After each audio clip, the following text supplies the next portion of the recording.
Dali na.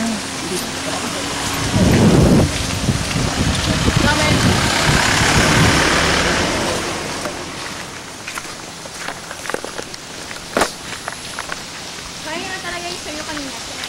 Sana pala di nila dumaan na. Yan, gusto nyo edit natin yan. O, nalagyan natin sa unahan ng halimbawa nandito po kami sa bahay ni para kay Captain Blah. Mamaya, pag andaan yun, saan eh? Tapos, Sayang! Tsaka hindi mo nga. Yan, it! Oh, Sergius.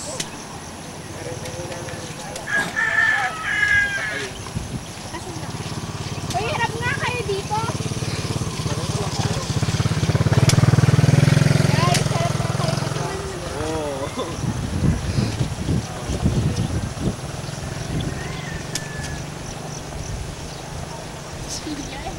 Doon tayo mas namin naisip ako. okay, ikutin tayo.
Hintay.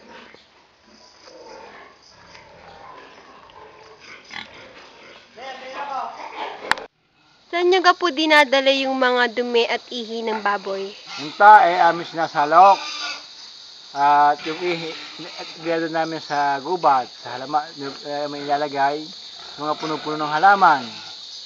Tapos yung ihe ay di punta sa kanal at sa kanyang pinagliguan, na kanal ay punta sa malayong creek.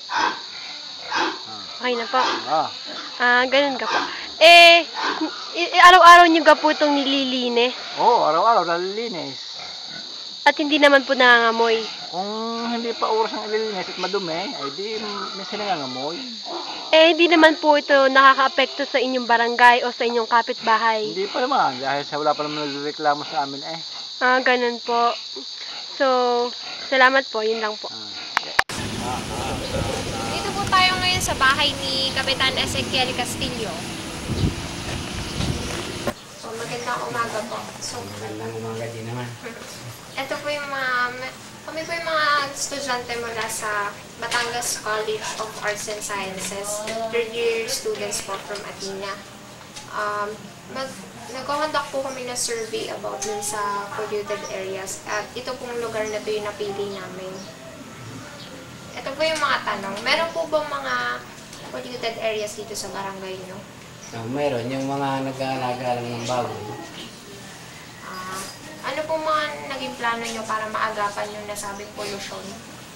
Ay di unti-unti na namin binabawasan yung kanilang mga pag-aalaga ng hayop, ng baboy. At yung mga dumadating pang nagpapalaga, hindi na namin sila tinatanggap dito. Napag-diskusyonan nyo na po ba ito sa mga residente dito sa barangay?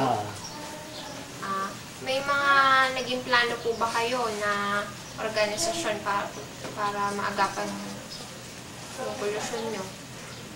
Walang organisasyon, kaya lang kami na mismo na-direkta doon sa mga may alaga ng baboy at doon sa nagpapaalaga para namin makontrol yung pag-aamoy dito. Aktibo po ba sila doon sa mga mga ginawa niyo organisasyon. Oo. Ano po naging epekto nito sa inyong barangay? Pagkatapos po tayo. Yan, nabawasan nga yung paghangamoy ng mga baboy dahil na unti-unti na silang lumiliit yung kanilang alaga. May mga napaalis po ba? Yung mga baboy ko napaalis po? Marami.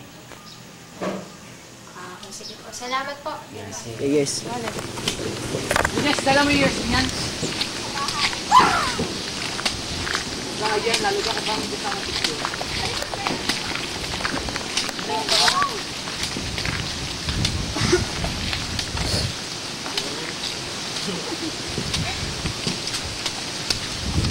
Tingnan ang part niyan. Mga seryosong maglalakad eh.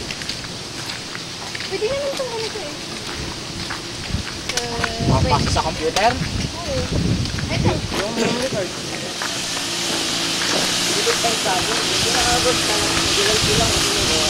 Ako! Anong ginawa ko sa akin? Wow!